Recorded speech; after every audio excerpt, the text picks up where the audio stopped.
Hi, thanks for continuing to watch these tutorials on how to produce a vibrato. Like I said, I'm breaking them down into a couple of different approaches, and this is number one, the movement of the jaw.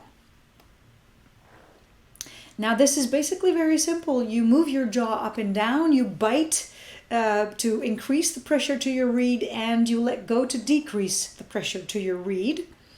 There's also a little picture to help you visualize what this movement looks like.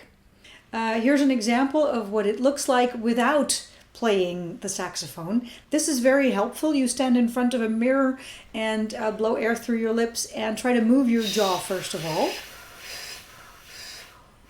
And when you're a little bit used to that movement, try it on your saxophone. It might be helpful in the beginning to practice this just on the neck and the mouthpiece of your instrument. So I'll show you what it looks like with just that. And one of the reasons why this is so helpful is that you can actually press the mouthpiece into your upper teeth while you're doing that. That makes sure that the pressure that you keep to the reed normally isn't just accidentally controlled by your lower jaw, because that lower jaw is the one that you're going to have to move. So press the mouthpiece to the upper teeth and then move the lower jaw.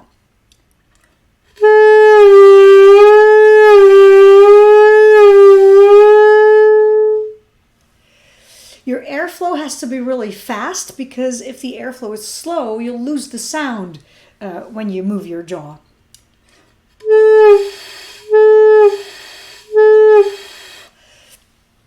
So, fast air.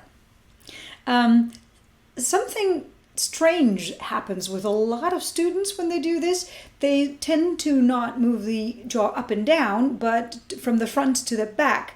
That looks like this.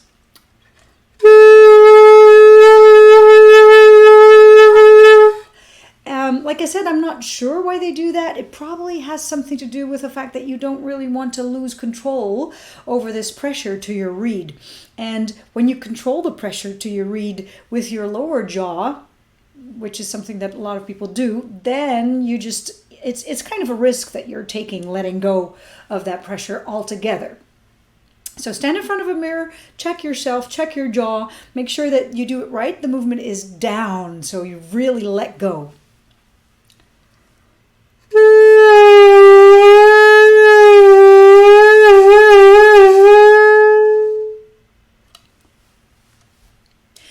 Back to the entire saxophone, because it's time to start checking all different ranges of the instrument, because this moving of the jaw is a pretty big movement, so it'll have a lot of effect, especially in the higher ranges.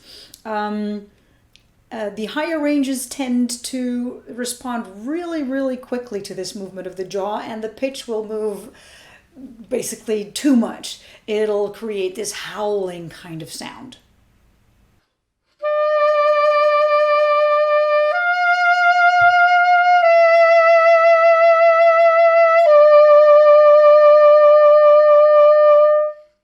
If you're playing in the middle register, it's much easier to feel what you're doing, and it doesn't really have this enormous effect. The same goes for the lower ranges of your instrument. Actually, it's really comfortable to play low notes with this movement of the jaw.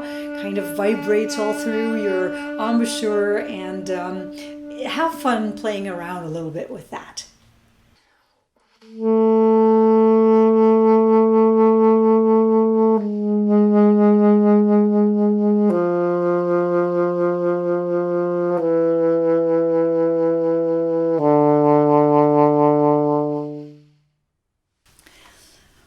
Once you get the hang of the basic movement of this jaw, it's probably time to start applying it into your music. So whatever it is that you're playing, check out some preferably slower piece and just apply this vibrato to all the long notes that you can find.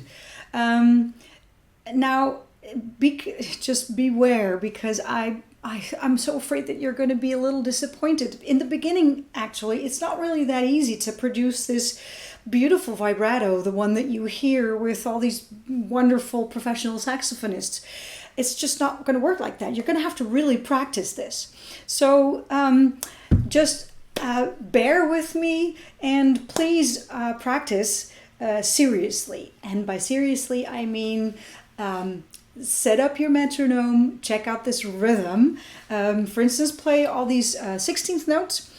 Choose a piece that you're playing and just play 16th notes, vibrato on all long notes that you can find. Yes, this is going to sound silly, and no, you're not going to use it like this, but in doing this, you really do get the hang of the exact differences between all these different notes. Not only that, you'll get used to applying this vibrato no matter what. It'll be there for you because you master it.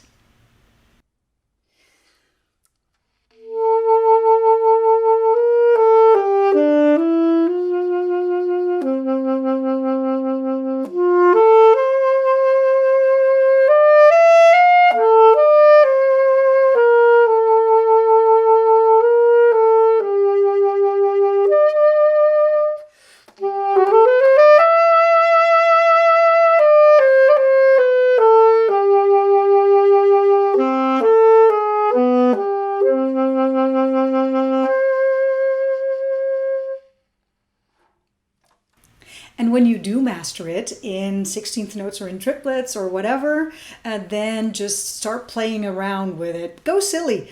Make it fast, make it slow. Start with no vibrato and add a little bit afterwards. Make it big, make it small. Don't forget to have fun with this.